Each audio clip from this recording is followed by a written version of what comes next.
ეს არის ჩემი პირველი ვიზიტი ნატოში. გახსოვთ, რომ პრემიერ-მინისტრი იყო უკვე, შეხვდა ნატოს გენერალურ მდივანს. ეხლა ეს არის ძალიან მნიშვნელოვანი ეტაპი საქართველოს ნატოში ინტეგრაციის გზაზე. მოგეხსენებათ, ხვალ არის საქართველოს ნატოს საბჭოს სხდომა, რომელზედაც მე გამოვალ სიტყვით, შემდეგ მონაწილეობას მივიღებ ავღანეთის ოპერაციის შეხვედრაში, სადაც ასევე გამოვალ სიტყვით.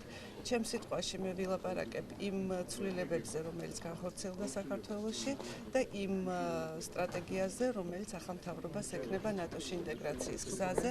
მოგეხსენებათ, ეს პრიორიტეტი საგარეო პოლიტიკისა არ შეცვლილა და პირიქით საქართველო აპირებს, რომ კიდევ უფრო გააძლიეროს სტრატეგიული თანამშრომლობა ნატოსთან და პარტნიორ ქვეყნებთან.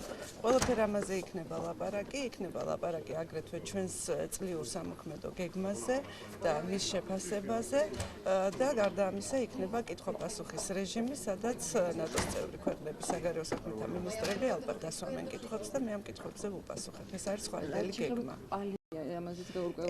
ამას არანაირი მნიშვნელობა არ აქვს. ეს იყო საქართველოს მთავრობის გადაწყვეტილება, რომელიც ჩვენ არ მიგვიღია ნაჩქარევად, ამაზე იყო მსჯელობა საქართველოს მთავრობის შიგნით.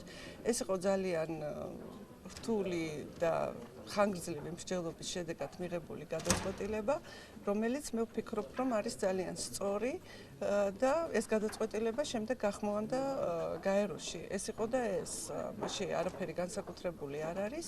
ჩვენი პარტნიორები, ჩვენი სტრატეგიული პარტნიორები და მეგობრები აბსოლუტური გაგებით მოეკიდნენ საქართველოს ამ გადაწყვეტილებას, როგორც გითხარით, იგი არ ყოფილა ნაჩქარევი, იყო მსჯელობის შედეგი და გარდა ამისა, ჩვენ ამ გადაწყვეტილებასთან ერთად გავახმოვანეთ ჩვენი განცხადებაც, რომელიც ხსნის ამ გადაწყვეტილებას. ამიტომ ჩემთვის სრულიად გაუგებარია, რატომ მოყვა მას ასეთი აჟიოტაჟი.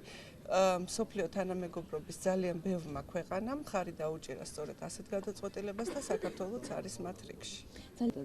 არა, მოლოდინი ასეთი ამ მინისტერიალიდან არ ყოფილა და უფრო მეტიც მინისტერიალს არ აქვს გადაწყვეტილი კომუნიკეს მიღება.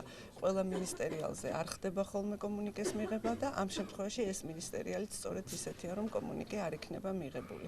ამას საქართველოსთან არ აქვს კავშირი, ეს არის თვითონ ნატოს გადაწყვეტილება.